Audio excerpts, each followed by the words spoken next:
and French Laboratories welcomes you to another edition of Psychiatric Recorder, a continuing education service for psychiatrists.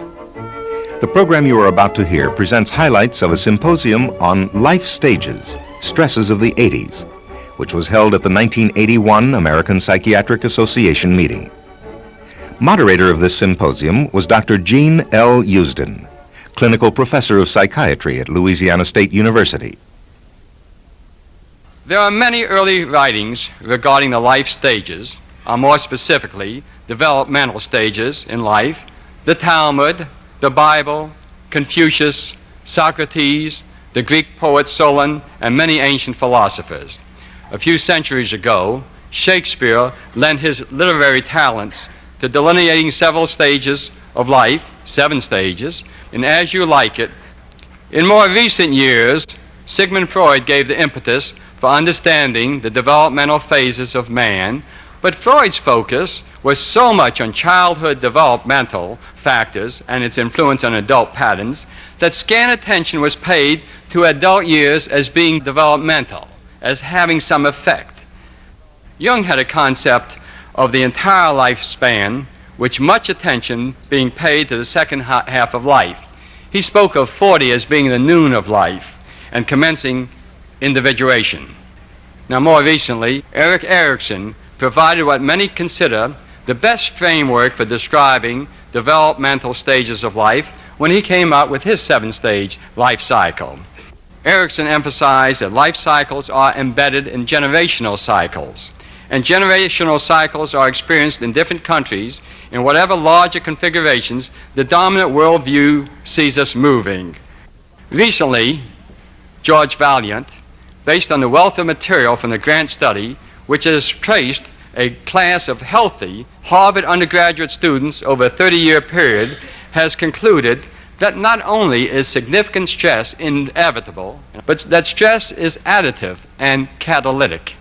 He emphasizes the continuing change in personality structure with, on the whole, maturation of defense mechanisms as one gets older.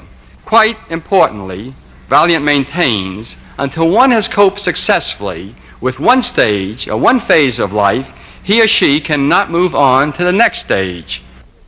Now, in 1979, Dan Levinson, a Yale psychologist, published the findings of a relatively intensive study of 40 selected individuals. Levinson's formulation is based on a life structure and, most importantly, an age-related developmental periods, a fairly rigid age-related developmental periods with transitional phases between them. Basic to tonight's presentation is a question of whether the stresses of the 80s actually are that much different from the stresses of the 70s, the 60s, or for that matter, the 1840s. To me, the answer seems obvious. We are in a future shock type of society with rapid, dramatic changes, and as Alvin Toffler has pointed out, there is a marked acceleration of the rate of change whereby not only might we consider that the mind can be overwhelmed, but that an entire society, an entire culture can be overwhelmed and might find itself unable to cope with obviously dramatic consequences. Addressing these questions this evening, we have a panel of distinguished colleagues to examine the causes and effects of stress through lifespan as divided into 4 stages of development: childhood and adolescence, the young adult, the midlife adult, and finally the later years. The panel discussion of life stages, stresses of the 80s, begins with a presentation on the first stage of development, childhood and adolescence, by Dr. Henry P. Coppolillo. Dr. Coppolillo combines the position of professor of psychiatry with his duties as director of the Division of Child Psychiatry at the University of Colorado Medical Center. I'm privileged to talk for children and adolescents in that they are indeed the springtime of our lives, and in them we see aspirations that perhaps we've forsaken for ourselves. What I'd like to do is to present a model that will account for some of the phenomenon of adolescence and childhood and early adulthood, and then let me offer but one source of stress for the school-age child and one source of stress for the adolescent that I think will be exacerbated during the 80s. To start out with, from the age of 18 months, and some of our baby watchers today would say from the age of more like 8 days, the child is able to perceive external reality with an astuteness and sensitivity that is truly remarkable. And the amount of information that's processed during this period of time, the amount of information that's taken in and cataloged is enormous. In contrast to this, the capacity to perceive one's own appetites and wishes, one's own desires, perhaps all of those things that can be put under the rubric of instinctual drives, is relatively thin. Aside from a brush, perhaps with some awareness of Oedipal strivings, the child really is not very capable of recognizing that these drives and wishes come from within them. In addition to that, the capacity to understand the values, standards, traits, competencies, assets, and liabilities, that conglomerate that we call the self, is experienced by the child largely as having been assigned by the external world rather than an internally generated sense of self. Now, where must the child go in passing that period of time that we call adolescence? What configuration is necessary in order for the young adult to adapt to his world? In adulthood, the capacity to perceive external reality must indeed remain intact. External reality must be perceived objectively for its own sake. But in addition to that, the young adult or the adult individual must be able to perceive external reality also as a place where instinctual drives and wishes can be gratified, or where they must be inhibited. In other words, an integration must take place between the perception of external reality and the perception of the internally generated appetites. In addition, external reality must be perceived in resonance and integrated with a sense of self. Now let's see if from this we can deduce some aspects of stress that we need to contemplate in the 80s. First of all, to talk about stress in children, let's look at the organization, the personality organization and makeup of the child, and notice that while we can talk about the importance and strengths of this capacity for perception of external reality, we must also talk about some of the vulnerabilities.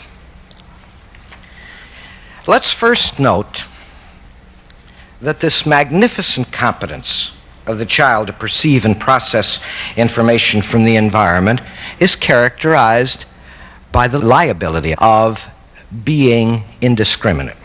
And what we notice is that the child avidly engages and processes information that has absolutely no relevance. The second and perhaps more serious liability to this capacity to take in information this readily is the child's uncritical attitude toward the information. Acceptance or rejection of a fact or a belief is predicated not on a logical system of knowledge as much as it is predicated on whether or not the child likes or dislikes the informant at that particular moment. Whether the child is or is not amused by the context in which the information comes, and other affectively laden variables that surround the information. I would submit that in the past 30 or 40 years, the child has been exposed to a veritable explosion of information that reaches him directly, often without being filtered through the evaluative or discriminatory judgment system of parents and teachers. It's most recently been estimated that by the time the child reaches adolescence, he will have spent 15,000 hours in front of a television set, as compared to about 9,000 hours that they will have spent in front of a teacher. Television and printed publications, movies, and children's contacts with people outside their home early in life all contribute to this increment of stimuli that reach the child. I would further submit that this information is often inaccurate or perceived inaccurately by the child and can sometimes be destructive to a child's self-esteem, serenity, or to their budding value system. Discrepant as well as inaccurate information reaches our children constantly as a society that hungers for peace and safety subtly glorifies violence and aggression. As a civilization that has built its social order on monogamy and sexual restraint, makes pansexuality and indulgence appealingly naughty as it equates it with being interesting and vivacious. As a culture that has built its ideals on the right of every human being to be considered individually and with equal dignity, portrays some groups of people as attractive, respectable, and dignified, while other groups are portrayed as sadly unattractive, comical, or even ridiculous. To reconcile, organize, and evaluate these messages is confusing and difficult for adults. For children, it creates a source of constant and perplexing stress with which the child sometimes copes in an extremely maladaptive fashion. We simply cannot do without mentors who can organize knowledge for children, who can help to prioritize knowledge for children, who can help to critique knowledge for children, and above all, who help to relate this knowledge to the human condition. Turning now to adolescence, the adolescent lives in a world in different ways. When resonant to the environment, his or her sensitivity to environmental cues is exquisite, and often accompanied by a selfless asceticism that would make a Trappist monk proud. When catapulted into the mode in which they are responding to internal strivings and wishes, they could indeed act as a model for Henry VIII or Marie Antoinette. And when contemplated their own image of themselves, they become a character out of a 19th century Russian novel. Clinicians and parents can readily attest to the rapidity with which these phases of adolescence can succeed each other. The relatively blissful harbor of early adulthood, which also serves as a haven from the storms of adolescence, attests to the fact that with each cycle, the adolescent acquires more mastery over the stimuli from the internal as well as the external world and moves toward an internally generated and more consistent sense of self.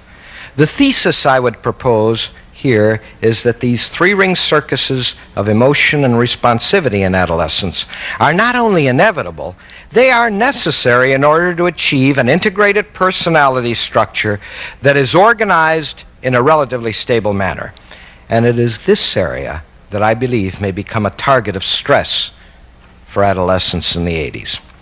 In the past 50 years or so, our society has, for social, educational, and economic reasons, prolonged the period of adolescence.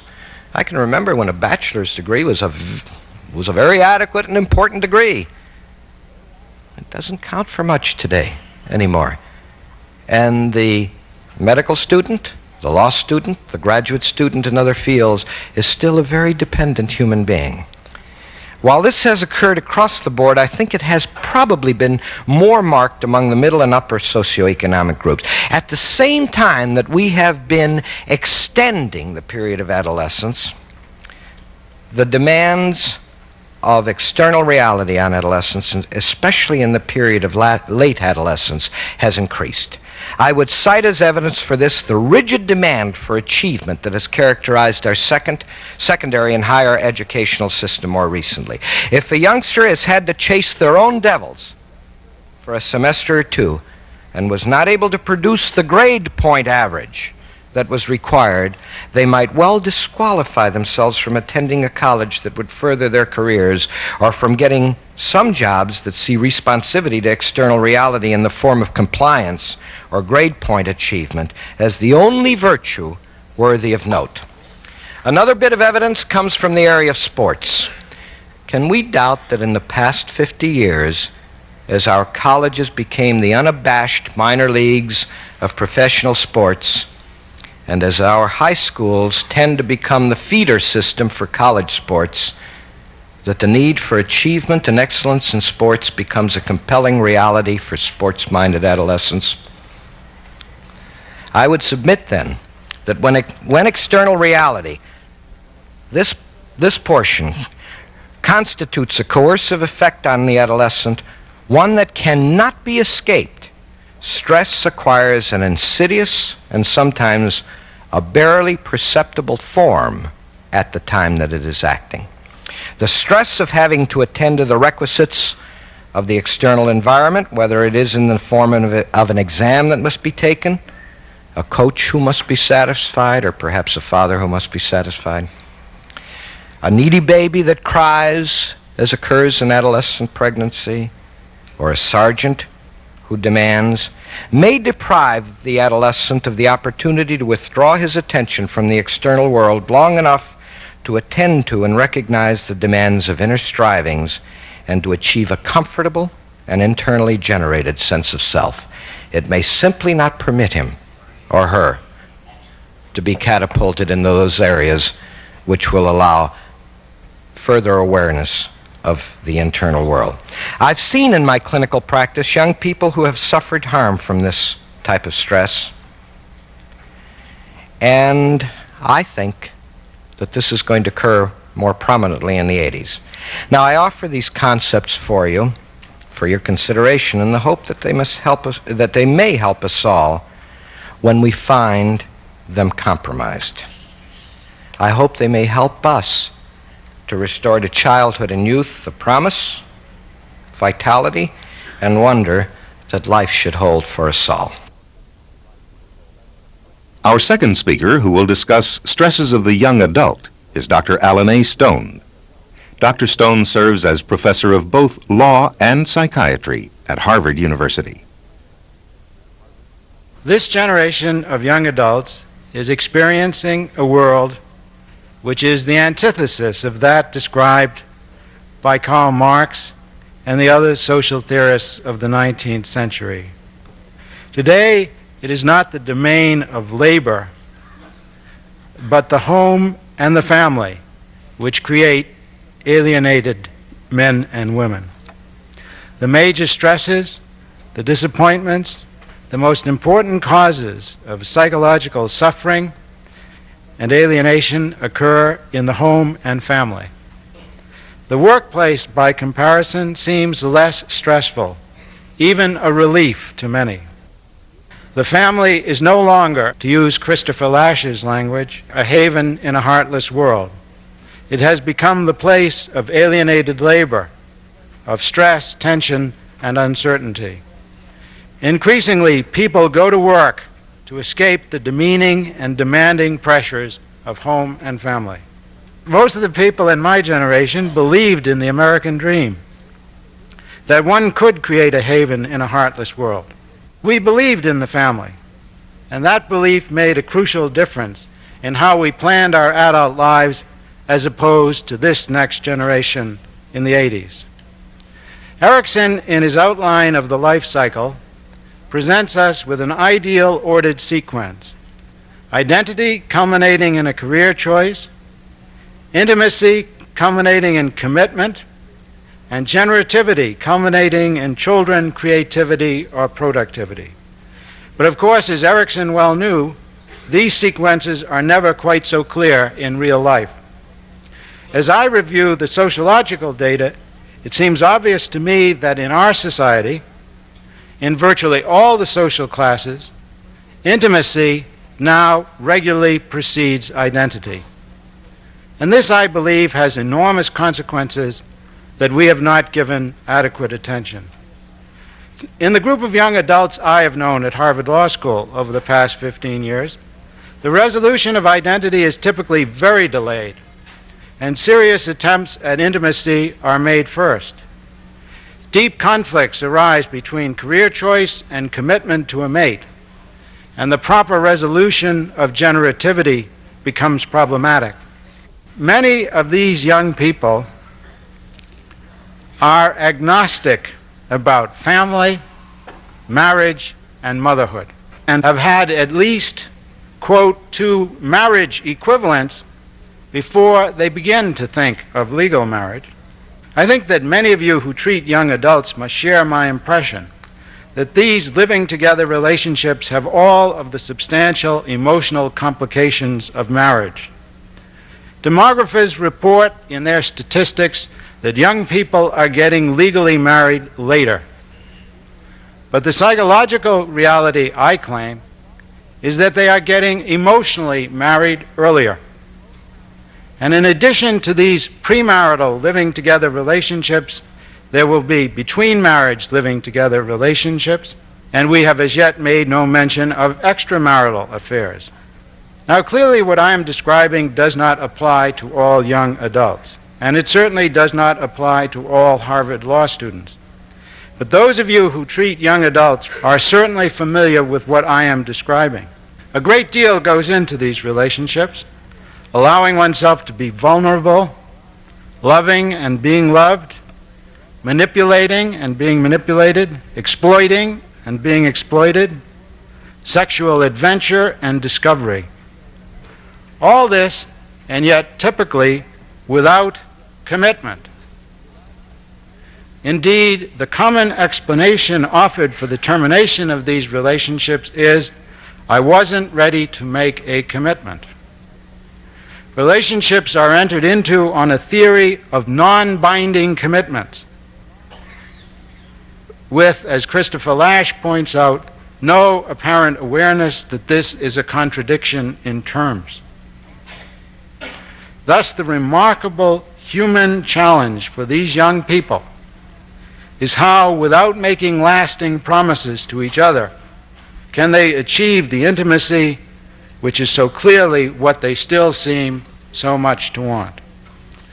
Denial, make-believe, and let's not think about the future are the psychological mechanisms called into play in these relationships. The social pattern that supports the psychological mechanism is to keep these relationships isolated and insulated from family and other lasting social networks. It is easy to understand why there has been so much talk about the new narcissism.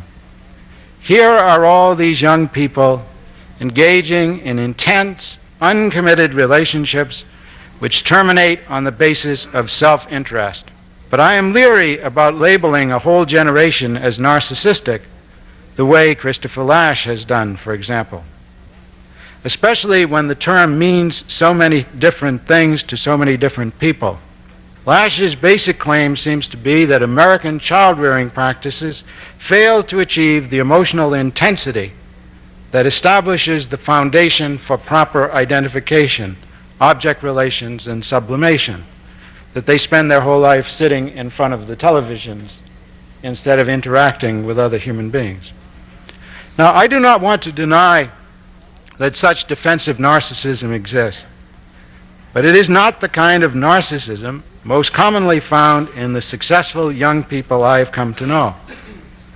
I find much more helpful in understanding the quality of their narcissism a paper by Helen Tartikoff. Dr. Tartikoff describes a pattern of narcissism among men and women who have been highly successful. These people, even in early childhood, showed talent, ability, or qualities of personality which endeared them to one or both of their parents. As a result of this special and intense relationship, they not only avoid pre-Oedipal trauma, they are also able either to win the Oedipal struggle or soften its real impact. Their narcissism is not so much the product of primitive defenses as it is the result of precocious adaptiveness. Such people, as the students I'm talking about who are narcissistic in this way, bring high expectations to their intimate relationships as well as to their careers. And these two sets of expectations are almost inevitably in conflict, particularly when two such people are involved with each other. The conflicts that emerge are easy to understand. Both are looking to recreate that special relationship. Both want to be admired, and both expectedly want to be first. Part of what I am describing, and an important part, is due to the dramatic change in the role expectations of women. These women expect to have a career, and they want a successful career. And early marriage might limit their geographical options, even if it does not saddle them with children. Men certainly engage in the same calculus, and of course, each knows that the other is calculating. But such calculating is unlikely to be conducive to the kind of vulnerability which love and intimacy demand. Thus, a non-binding commitment is an understandable adaptation to the difficult conflict between the need for intimacy and the determination to have a career. It must be obvious that these non-binding relationships are meant to fulfill the old dream, a haven in a heartless world, a retreat from the stress of constant achievement, a wish to be valued not as a means to an end, but for oneself. If such a relationship is not a marriage, it is, to say the least, a honeymoon. But the demands of career and the need for achievement intrude. They are so important to both parties, it would be impossible for them not to. They will work at helping each other. They will plan their careers together and share their ambitions. Things may even work out so that they legalize their marriage. But there are difficult hurdles along the way. These intimate relations are not only vulnerable to the hazards of dual careers, differing successes, geographical distributions, etc., they are also vulnerable to tensions over sexual fidelity and jealousy, where the nature of the commitment really gets tested, and where the sexual infidelity seems almost compulsive. But the crucial issue I want to emphasize is that these relationships, when they do terminate, leave emotional wounds, a need for the work of grief, and because they are carried on in social isolation, there is no socially acceptable framework in which to do that grieving or work through the loss. This means that there will be more rebound relationships, more going to the opposite extreme, more reluctance to be vulnerable, more holding back in the next non-binding commitment. If you have followed the perhaps too complicated line of my argument, you will appreciate that I believe this generation of young adults is neither more selfish nor more narcissistic than previous generations. Their non-binding commitments are not based on their fear of intimacy. Rather, they are a compromise between the desire for intimacy, the intense peer pressure to achieve intimacy, and their career ambitions. When Erikson quoted Freud on love and work, I think he had in mind success in two separate domains, the world of work and the world of the home. I want to suggest that perhaps they must come together. The clue for coping, then, is somehow to make of marriage a joint enterprise. Children once clearly fulfilled that role, and no doubt will continue to do so. Making marriage a joint enterprise will not be easy. The stresses of competition and the need to dominate will intervene. But if a couple can believe in the value of the enterprise of their marriage, they will be able to work together and to love, and they may yet find a way to create a haven in a heartless world. Our program continues in just a moment. First, here's a brief message from Smith, Klein and French.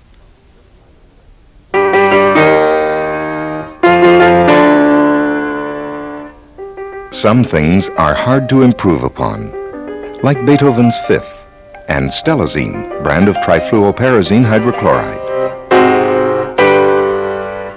In the 23 years since Stelazine was introduced, other antipsychotic agents have become available. None have demonstrated significantly greater overall efficacy or significantly fewer adverse reactions than Stelazine in reducing psychotic target symptoms. Dependable, effective Stelazine, a classic antipsychotic from SK&F, pioneers in psychopharmacology.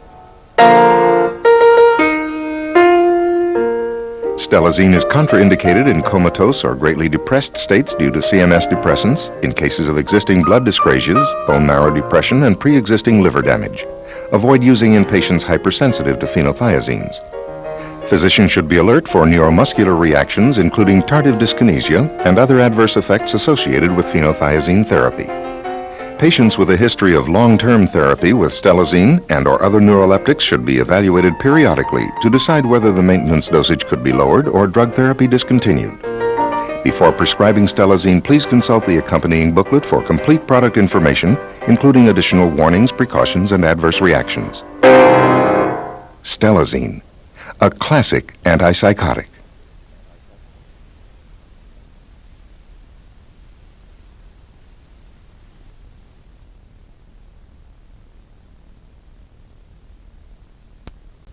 We now resume our discussion of life stages, stresses of the 80s, with a presentation on midlife.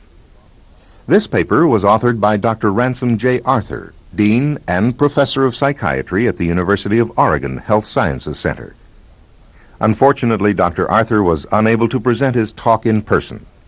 Instead, Dr. Arthur's presentation is delivered by Dr. John J. Schwab, who is professor and chairman of the Department of Psychiatry at the University of Louisville School of Medicine. An explicit formulation of middle age as a definable sector in an entire life applicable to a majority of human beings has been possible only in the industrialized nations of the Western world, and possible only in this century, because prior to this century, mortality rates were so high that old persons were a comparative rarity. As more people run the full course of life, it becomes clear that there are developmental stages throughout life, not merely in infancy and childhood. Now, in considering the life course, we should recall that everyone is born into historical time and is necessarily subject to the large social forces operative within a given era. Those born in 1920, for example, have experienced profoundly different social conditions than those born in 1950. One's lifetime is inevitably interwoven with historical time. In addition to one's movement through historical time, there is socially derived time. Socially derived time consists of the givens of a society about age-appropriate behaviors. For example, what the normal expected time is for various life events such as marriage, forming an occupation, and retirement. Of course, we know these as norms and age expectations, and they exert a powerful influence on individual decisions. Now, what are the features and stresses peculiar to middle life? One phenomenon about which all authors agree is that middle life, in whatever century or decade in which it is lived, brings about reflection. It is a time of increased introspection, of consideration of the past, the present, and the future.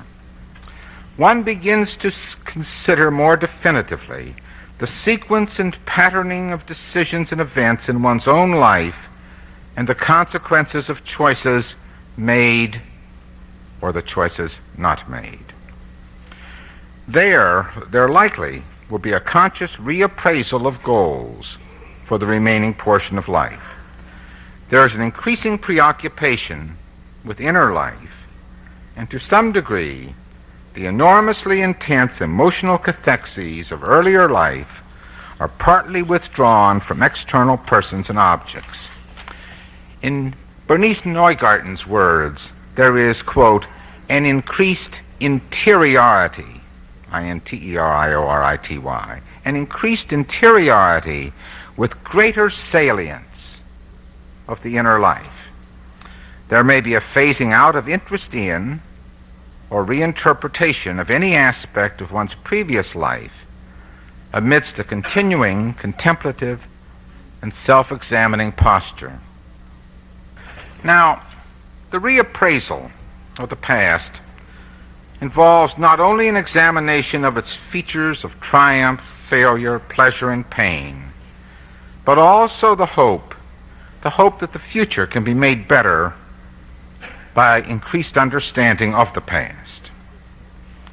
An individual reflects on what he or she has done with his or her life. The individual asks, what did I want? How did I use my talents? How have I gotten on with my spouse and children? It may be at this point that the role of illusions in the individual's existence becomes clear to him or to her, and that one may well reduce the level and extent of illusion in one's concepts of reality and beliefs. The loss of any illusion generally is accompanied by pain. Dr. Arthur states that the loss of all illusions would make life unbearable. Now, inherently, there are stressors which inevitably appear between the years 40 and 60, and those stressors will continue during the decade of the 80s. In whatever era, the major stressors inevitably involve either a threat to the valued aspects of oneself or to the loss, real or imagined, of someone close. In middle age, between the years 40 and 60, we note the gradual decline of physical strength and reserve powers, and we have increased, often poignant awareness that we have an aging body. Middle age is also the period when children leave home, and in the case of a childless individual, it is the time when the possibility of becoming a parent is more and more remote, or that possibility comes to a complete end. Middle age is a time when people working in large organizations are either rising rapidly to top posts or are having to settle for much more limited success than they had prophesied. Amongst the self-employed, there may be a lessening in the excitement, or more simply, in the rewards and satisfactions obtained from one's business or professional activity. Middle age is a time when our elderly parents and relatives die. It is a time of new responsibilities because many of the elderly are dependent upon us, and many of them, of course, are suffering from numerous infirmities.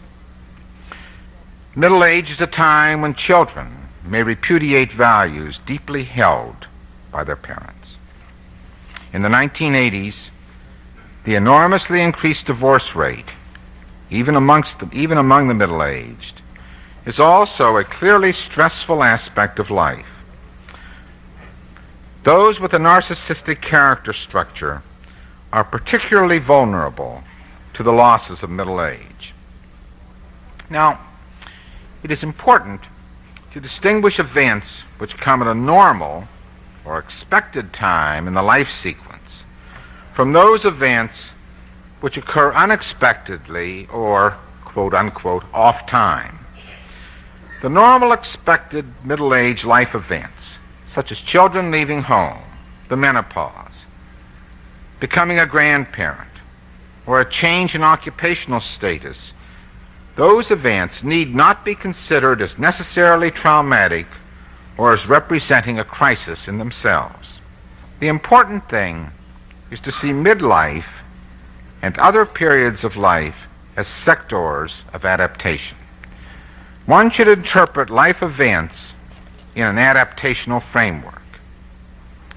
To the degree that life events influence the onset and course of both physical and mental illness, they do so only through a series of intermediate steps that involve the full ensemble of the individual's adaptive capacities.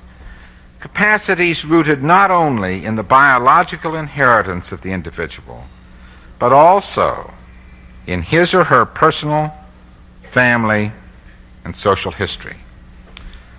While it is useful to speak about discrete phases of the life cycle, one should never lose sight of the fact that we bring along our mental and emotional baggage to each new station along the line.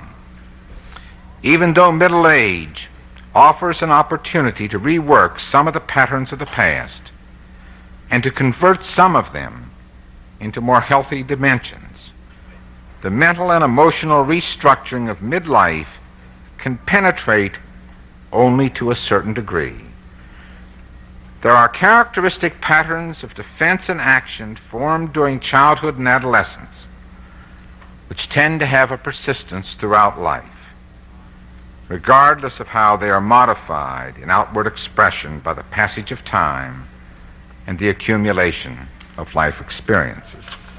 Dr. Arthur ends by considering the polarities put forward by Erickson for both middle age and old age: generativity versus stagnation, and integrity versus despair.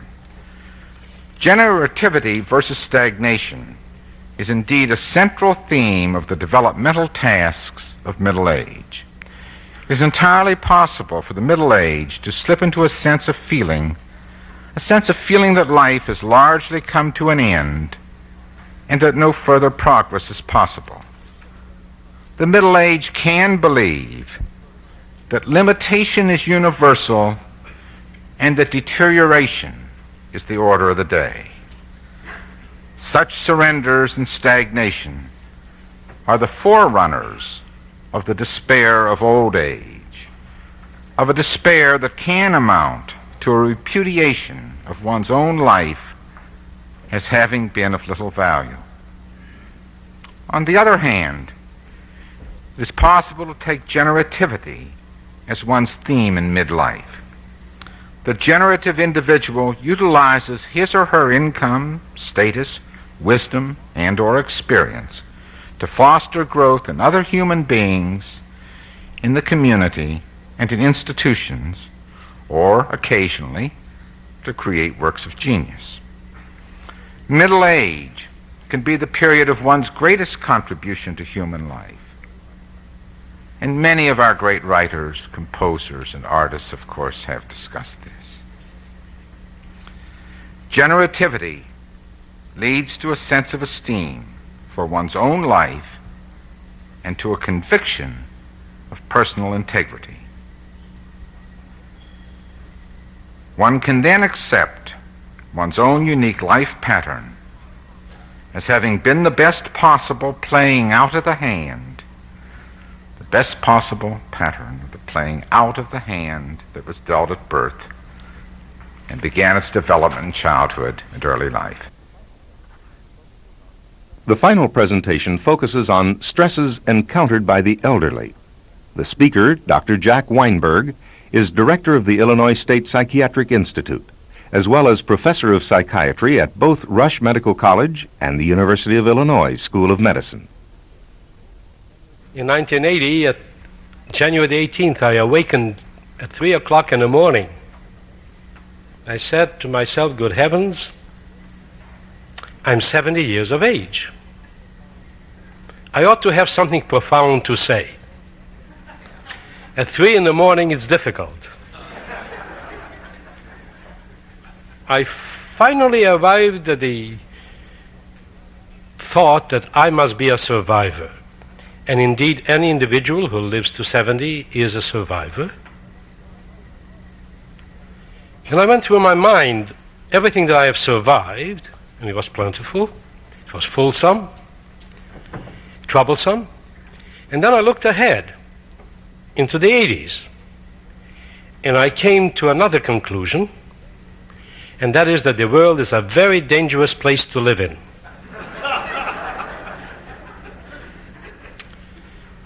Nice place to visit, mind you.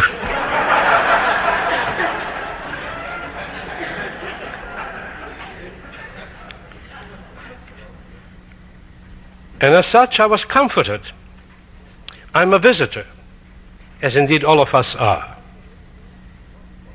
And if I am a visitor, what then faces me is what I'm going to discuss. What faces any individual in late life. But I came to my private feeling and conclusion that since I'm a visitor, I'm going to enjoy, learn, experience, sit through all sorts of meetings, no matter how long it is, because I might gather something that might be useful. I'm not going to harm anyone, pay all my debts, not to outstay my welcome. And when my time comes to go, I would like to fold the towels, drain the soap dish, and go and leave this earth in a very civilized fashion. And indeed, that is the problem that the elderly face. How to leave this earth in a civilized fashion. What then do we all have to face? Now, as psychiatrists, we know that the human being has a number of sources of suffering. The first one is that of reality. Realistic elements can cause suffering at any period in one's life.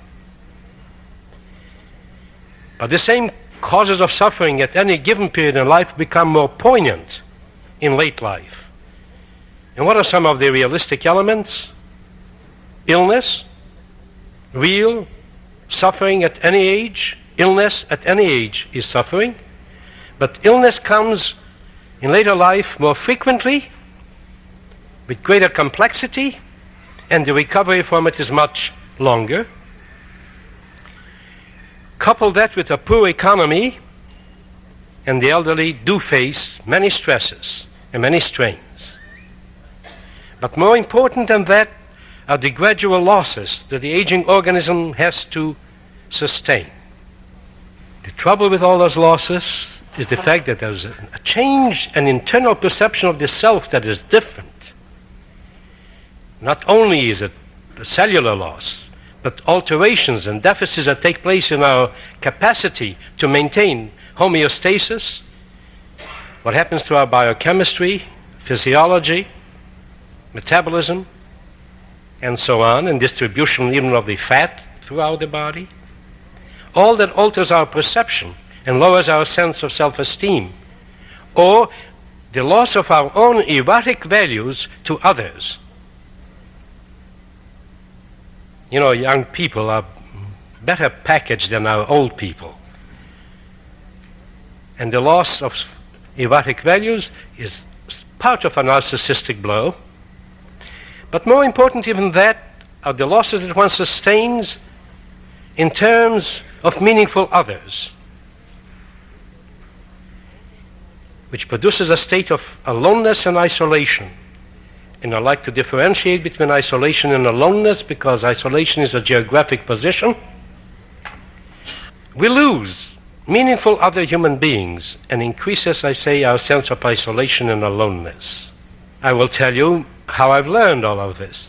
I used to call my mother every morning when I came to my office. I know what you're thinking.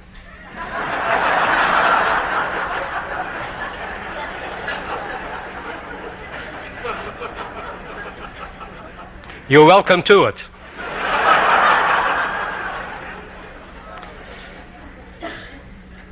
I admit it. And every morning she'd say the same thing to me. Before I hung up, she'd always say to me, "I'm always alone." And Mother was never physically alone. There was always someone in the house with her because she was ill. Then what did she mean when she told me I'm always alone? And then, of course, every psychiatrist knows that what she meant, that part of her which interfaced with me felt lonely for me before I even hung up. Also a rebuke, why in the hell aren't you here? And that the important issue was that there was no one in that configuration, in that interface, to replace me. She was making a statement that something of our relationship is not there for her to continue to interact with. This then should teach us that when the elderly say, "I'm always alone," and you're going to hear it, they do not necessarily mean that they may be physically alone. What they say, what they mean is that one is separated from meaningful others, someone with whom they have shared experiences and would like to have them near them. And therefore it doesn't do well when a person says, I'm always alone, to take him by the hand, bring him into a room full of other old people and say, Mrs. Jones, go and play. Because that is not what the individual means at all. It should also teach us that every loss implies a separation, anxiety, a need to work through the grief of separation. And while you hear all the time that elderly are depressed, we as clinicians must distinguish between grief and depression. Grief needs and requires that one works through the process with someone. The tragedy in late life is that one goes from loss to loss to loss, from grief to grief to grief, so that it does seem as if it's a depression, and many do go into depressive situations. If this is not enough, then certainly the other source of human suffering is that of civilization. And by that I mean a social structure. The desire of each human being is to belong to a group. Belonging to a group implies the giving up of one's own personal freedoms and prerogatives for the good of the group. And that may not come with great ease, but be accompanied by some suffering. But more important than that is the fact that each society carries a certain value system, and that value system determines much of how the elderly feel in later life. Example, what is man's relationship to time? Which of the three time dimensions does he value most? There is no question but that we value the future more than any other time commitment. How does it affect the elderly? There are people without a future, so we don't invest in them. But they themselves can accept themselves because they are people without a future. What kind of character do we value most? The being in becoming, or the doing. Since we appreciate the doing, and the elderly, how does it affect them? There are people who have started doing. They have stopped doing. And so they're depreciated in our society.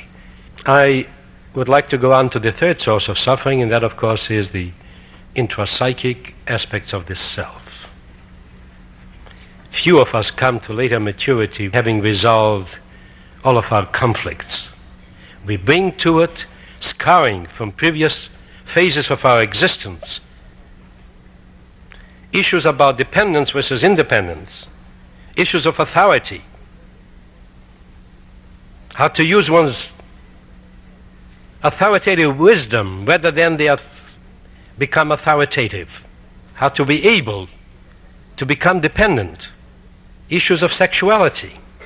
And at this point I don't mean sexuality in terms of sexual relationships, but I mean in terms of intimacy. It's not only the young but the elderly who have a great deal of loss of sense of intimacy and relatedness. The need for touch.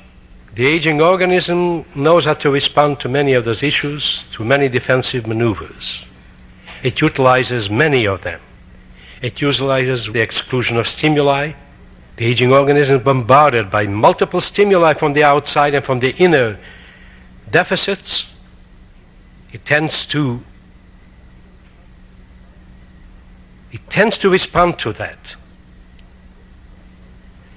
by an exclusion of them at the organ of perception.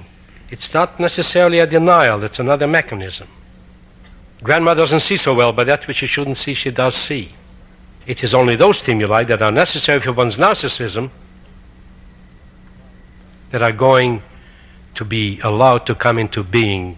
It's precisely those things that you feel that they should not know, that they wish to know because you're talking about them or try to keep something from them.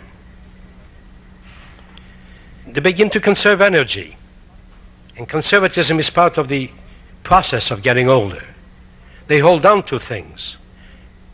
They hold on to many, many things. The more cells we lose, the more people we lose, the more likely are we to hold on to things with which we have shared experience, inanimate objects.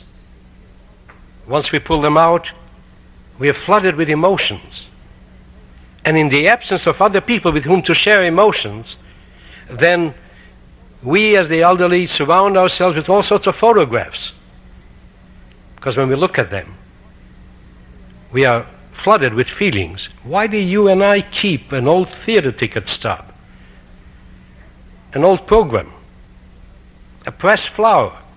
Because every time you take a look at it, you're flooded with feelings which is not given to the elderly at present. Then also, they struggle with the issue of mastery, the gradual loss of control and mastery over one's own functioning, over one's physiology, over one's influence. And there they are very much related to the adolescents, whereas the adolescents attempt to attain mastery through the perceptions from the external world and from the drives to establish a self that will function. The elderly are struggling very strongly and hard to maintain mastery and to retain what they have.